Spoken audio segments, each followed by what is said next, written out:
Ha? Mamaya pagbalik ko. Mabigat kasi to eh. Mabigat.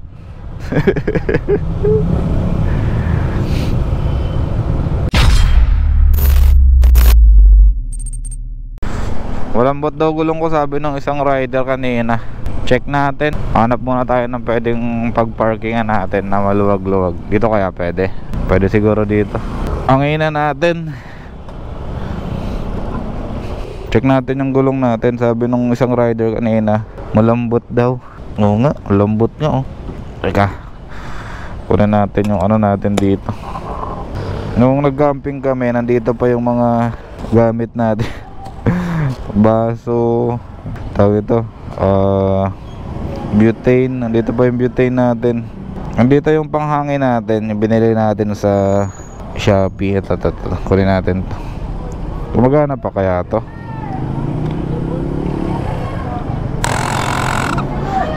Okay, gumagana pa naman. Teka, paano ba to? Hindi ko na alam gamitin to. Teka, tanggalin ko nga yung gloves ko. Nahirapan ako. Lobat na siguro, nagpupula na siya. Kaya pumasok na. So may ano kasi to, may butas kasi to dito. Ito, napako ako pero hindi ko pa binabunot. Ngayon, kakargahan muna natin. 8 PSI na lang yung laman ng gulong natin. Kargahan natin ng hanggang 29.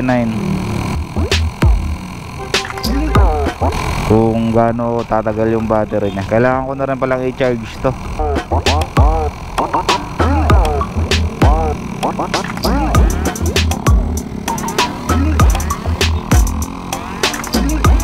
Yan, okay na. Tumitigas-tigas na ulit siya.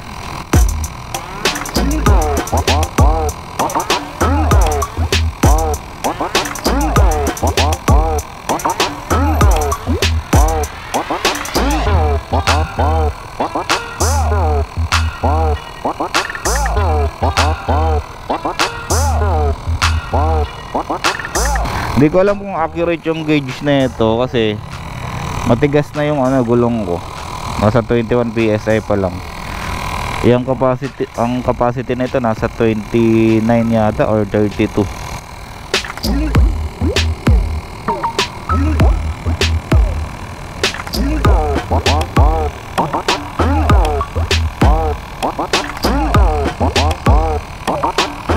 Yan, 25 PSI na.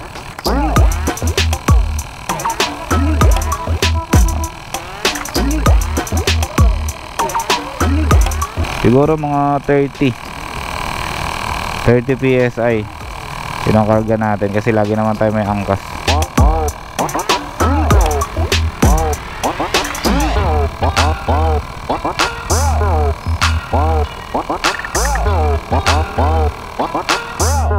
Okay, 30 PSI kinarga natin. Kaso sumisigaw, bumababa.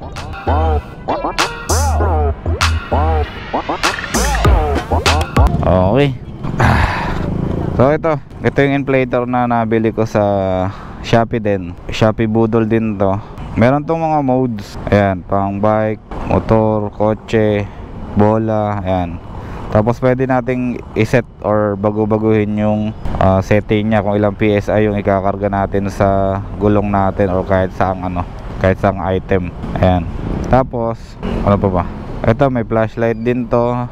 Ayan. Ang features na ito yun lang naman. Ito bike, sobrang taas ng bike na ito. Tapos sa motor, ayan. Ayan, ganyan lang mag-set. Plus minus lang 10, 12, ayan. Plus minus, ganun lang. Tapos papatayin natin dito. Pag sinaksak natin to dito, mamamatay na siya. Balik na natin. Okay na, nabombahan na natin yung gulong natin. Shoutout sa ADB 160 Nation, tsaka sa mga kuya ate natin dyan. Lumambot ulit. Ang bilis lumambot ah. Baka may ibang butas pa. Okay, okay na yan, pwede na yan. Okay, maganda na ulit yung maneuver natin. Maganda na ulit yung pagliko-liko natin. Hindi na kumakabig yung likuran natin. Good thing na meron tayong inflator na dala-dala. Portable, handy, tsaka maliit lang. Hindi na natin kailangan maghanap pa ng vulcanizing shop or may compressor. Maganda na meron tayong sariling dala-dala na panghangin. Ang mangyayari kasi nito kapag pinabayaan natin na malambot yung gulong natin, hirap tayo sa mga likuan. Yung gulong natin sa likod, kumakabig yan, di siya masyadong kumakapit na. Yung gulong natin sa likod medyo lumalaban yan kapag malambot yung gulong, kasi hindi stable yung kanyang grip sa kalsada. And then kagaya nung nangyari sa akin dati nung bumiyahe kami ng Zambales, nalubak ako. Ayun, nabengkong yung mags ng ADB 150 na dala ko. Kasi malambot yung gulong, na-reach nung pavement yung mags ko. Although hindi naman nasira or nabutas yung gulong, pero yung impact kasi talagang nag-penetrate talaga yung impact dun sa mags natin. Kaya dapat nasa tamang hangin tayo, nasa tamang karga tayo, para kahit malubak tayo, yung mga ganitong lubak, mga ganito, bengkong ang aabutin natin dyan kapag mabilis yung takbo natin. Yung time na yon, mabilis talaga yung takbo. Tapos hindi ko na naiwasan talaga yung lubak. Kaya napapikit na lang ako. Wala tayong nagawa dun sa lubak na yun. Tapos ito naman, nung nakaraang gabi, angkas ko yung ate ko, tapos yung isa ko pang kapatid. Tatlo kami dito sa motor. Yung dati kong dinadaanan na humps na hindi naman ako sumasayad, nung time na yon, kahit dalawa yung angkas ko, hindi sumasayad yung engine ko hindi sumasayad yung makina ko dun sa humps. Nung nakaraang gabi, natakot ako kasi sumayad talaga yung makina ko, tsaka yung sa may yung sa may tawag ito, sa may center stand, sumabit. Ngayon pagka uwi ko ng bahay, sinilip ko, sabi ko delikado yun kasi sumabit yung yung sa may guard nung drain plug natin sa ilalim, sumabit talaga siya. Kaya malaking bagay na tama yung hangin ng gulong natin. I-clarify ko lang, yung angkas ko dalawa, dun lang yun sa compound namin pauwi galing shop, tapos dun na yun sa compound namin. Baka sabihin nyo na naman overloading na naman tayo. Hindi, sa compound lang namin yun. Gabi na kasi kami umuwi galing shop, maglalakad pa yung dalawang kapatid, kaya syempre sinakay ko na, diba? Ba't mo paglalakarin? Okay na ulit, magaan na ulit yung liko-liko natin, magaan na ulit, hindi na mabigat yung takbo ng motor natin. Pag flat kasi yung gulong, mabigat talaga ang takbo Nakalimutan ko nga pala, may i-upgrade dapat ako about dito sa gulong natin. Hindi ko na siya natuloy. Diba last time nag-upgrade ako na nag-upgrade, accessories. Meron pa akong isang hindi na idagdag dito which is napaka-importante din na bagay pagdating sa monitoring ng motor natin. Yung gauge ng tire pressure natin, yung nilalagay dun sa pito ng dalawang gulong natin, harap tsaka likod. Tapos nandito yung monitor niya sa may handlebar natin or kahit dun sa crash guard, andyan yung monitor niya kung ilang PSI yung karga pa ng gulong. At least dun makikita natin kung tama pa ba yung pressure ng gulong natin. Ipopurso ko yun, makabili ako ng ganun, kasi sa totoo lang importante yun sa mga kagaya natin na bumabiyahe ng malayo, na monitor natin kung tama pa ba yung hangin natin. Kung biglang lumambot, makikita natin siya. I-update ko na lang kayo kapag nakabili na tayo. Syempre alam nyo naman kung saan tayo bibili. Shopee pa rin. Sa Shopee kasi, hindi ko pinapromote yung Shopee pero sa Shopee kasi makakapamili ka ng item na gusto mo. Ma-check mo kung maayos or maganda yung product na binebenta, kasi maraming nagre-review, mas maraming bumili, mas maganda yung product, diba? Ibig sabihin maraming tumatangkilik doon sa product na yun, maraming sumubok, mas mataas din yung chance na marami yung magre-review doon sa product. Kaya kung bibili man kayo ng mga item sa Shopee, i-check nyo yung review, i-check nyo yung sold item kung madami, i-check nyo yung review kung may mga defect yung product, kung faulty yung product, kung totoo yung nakapost dun sa kanilang store, mga ganong bagay. Maging vigilant kayo sa pagbili ng mga item online, kasi importante yun na alam nyo yung binibili nyo ay tama. Kaya naman kapag mali yung item na binigay sa inyo or may defect, may problema, madali lang mag-return and refund sa Shopee. Madali lang, sobrang dali lang. Mababalik agad sa'yo yung pera mo. Pero hindi na cash, Shopee Pay na kaagad yun. Tama, Shopee Pay na kaagad madideposit yung pera ninyo.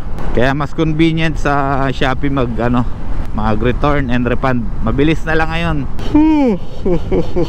Kaya yung sinasabi ko sa inyo na gauge ng tire pressure natin, monitoring nun, sigurado bibili ako nun. Kasi ito, kagaya nito, lumambot na pala yung gulong natin, hindi natin namamalayan. At least yun, i-update tayo nun. Kasi mayroong ano yan eh, tawag ito, may alarm. May alarm siya. Bibigyan kanya ng alarm kung bumaba na dun sa pressure na nilagay mo. Magkakaroon tayo nun, promise, promise. Importanteng upgrade din yun, importanteng accessory na makakatulong sa atin bilang mga rider. Yung kaninang gamit kong inflator, di ko alam kung anong brand yun. Oh, baka Xiaomi yata yun. Xiaomi na brand yun, kung di ako nagkakamali. Okay din kasi yung brand na Xiaomi. Alam nyo naman yung Xiaomi, magandang klase yun. Tsaka madaming products yun. Hindi lang electronics yung ginagawa ng Xiaomi, hindi lang cellphone. Marami silang ginagawa. Sobrang wide ng market ng Xiaomi. Kung gusto nyong bumili ng ganong klaseng inflator, ilalagay ko yung link sa description tsaka sa caption ng video na to, para may idea kayo kung saan kayo makakabili ng ganong klaseng inflator. Maganda yun, promise, maganda. Magagamit niyo yun during emergency. Pero kailangan nyo rin i-monitor. Nakita nyo kanina yung ilaw kulay pula na, ibig sabihin nun kailangan na natin i-charge yun. Although hindi natin nagagamit lagi yun, parang nagdi-discharge siya kasi ng kusa. Parang cellphone, di ba? Kahit hindi natin gamitin yung cellphone natin, nagdi-discharge siya kasi electronic yun eh. Kahit pa paano kumakain ng power yun. Eh since naman nung binili ko yung inflator na yun, di ko alam kung ilang buwan na. Last year pa yun. Di ko pa naman nagagamit talaga yun sa actual na naplatan ako, or may nakita akong plat na gulong sa kalsada na kailangan ng tulong. Di ko pa siya nagagamit. Ngayon lang, ngayong araw lang. Kaya mamaya pag naalala ko, mag-charge ako ng inflator natin.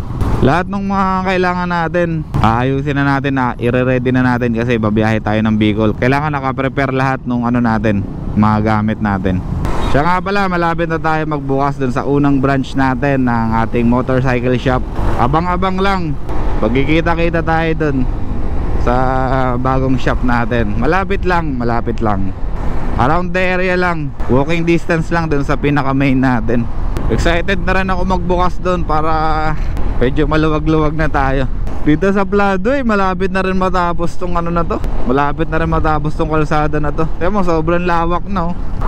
Sobrang lawak ng kalsada na ngayon dito sa Plado. Kaya lang ito, may tip ako sa inyo. Huwag kayo dadaan dito sa maliit na to. Sobrang nipis. Sobrang nipis ng pavement nyan. May catch basin kasi yan sa ilalim, nakalitaw, pinatungan lang ng semento. Ayun, ang nipis tuloy ng kinalabasan. Substandard. Kaya pag may mga dumaan dyan na truck, possible mag-crack agad dyan. Sa totoo lang, dito hindi kita dito yung catch basin nya. Ayun o, nipis lang yan. Good luck. Pinaluwag na ng pinaluwag tong floodway na to kasi sobrang sobrang traffic talaga dito. Tapos dito, kahit yung sa side namin dito, malapit na rin ma-demolish tong mga to. Kasama kami syempre. Kasama yung shop namin na matatanggal dyan, mawawala dyan sa area na yan. Kaya good thing din na makakuha na kami ng mga pwesto dito sa kabilang side na to para safety na kami. Hindi na kami mangangamba na tawag ito. Hindi na kami mangangamba na wala kami mapwestuhan balang araw. Okay germs, abang-abang na lang tayo sa susunod na upgrade natin. Yung sinasabi ko, yung gauge natin ng air pressure ng gulong natin, abang-abangan nyo yan. I-add to cart ko na yon, tsaka i-check out ko na rin para siguradong darating na. Okay germs, maraming salamat. Good morning nga pala. Hindi na tayo nakapag good morning germs. Ay nako, dumiretso na kaagad tayo. Maraming salamat ulit sa pagtutok, pagsuporta, tsaka pagsubaybay dito sa channel natin. Jeprox out.